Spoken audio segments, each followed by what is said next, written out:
Thank you so much for being with us, Mr. Attorney General. Winding down your last few weeks in office, talk a little bit about some of your accomplishments while you've been there for the past 8 years. Probably the most significant accomplishment was the mortgage foreclosure settlement, where I was actually president of all the attorneys general at the time, the National Association of Attorneys General, and we reached an agreement with the 5 major banks, JP Morgan, Chase, Bank of America, and we got $1.5 billion into Maryland to keep people that otherwise would have been foreclosed upon in their homes. And it really helped change the economic market, and of course the housing market here in Maryland.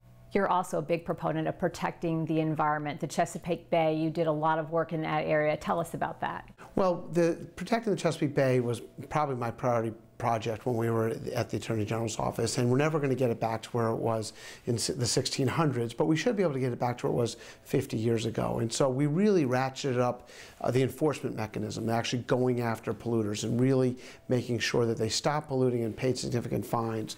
We also did a number of things on the legislative front. For example, we got chicken litter to energy to be a Tier 1 resource, so that we will ultimately be able to take the $500 million pounds of chicken manure that goes into the Chesapeake Bay every year and convert it to power. So that's a big deal that we did. I think the biggest thing, though, was really changing the culture, changing the way in which we look at our environmental enforcement efforts and making sure that the companies that protect the environment are protected, but those that violate our Chesapeake Bay are held accountable.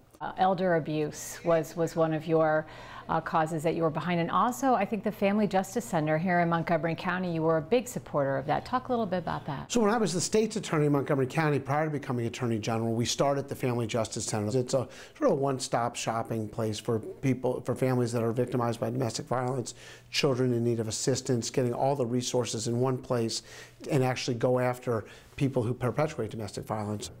On another note, let me ask you about something that you do outside of your work, Charm City Lacrosse. It's a passion of yours. Tell us about it.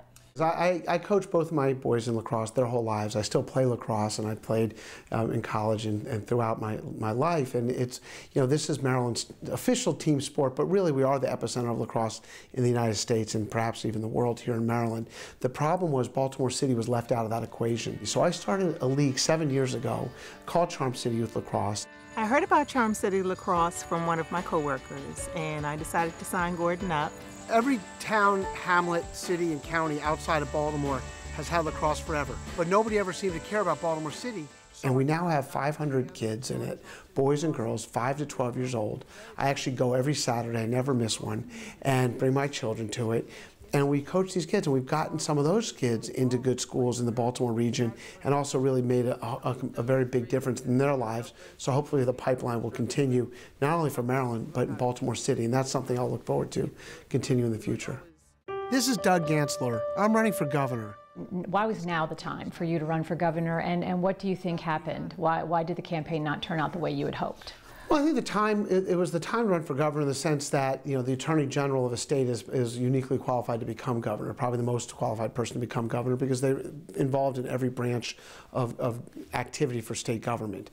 I had run the state's attorney's office in Montgomery County. I'd run the Attorney General's office in the state with 467 lawyers, and I thought I could take that experience and effectiveness to the next level as our governor. But basically it was the establishment wanting to protect their anointed person, their person they wanted to coronate as the next person for whatever the reasons might be, and they're pretty obvious what they are, and that's sort of what happened. So, you go forward. As you leave office, what do you see as the biggest challenge facing the next Attorney General? We have some really big problems in Maryland. I mean, the biggest problem, obviously, is our economic problems that we have in Maryland as all our companies leave and go to other states.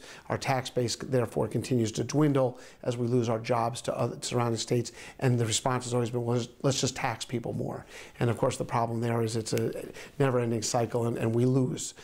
The minority achievement gap just haunts me when I go to some of these schools in Baltimore City, Montgomery County, Prince George's County, and see that children have to go to these schools in the 21st century in our state. It just makes me sad, and that we need to be able to fix those. So, and the environment, clean the Chesapeake Bay, and these other issues that I talked about during the course of the campaign really drove me to want to be governor to fix those problems. That didn't happen. The biggest lesson you've learned, what would you say you're taking away from all of this? Well, I think, people are motivated by different things. And, I really believe to the core of my being that if you do the right thing and you do it for the right reasons and you can articulate what those reasons are, people may or may not agree with it, but they'll respect what you're doing and why you're doing it. And I think that's what I've tried to live by.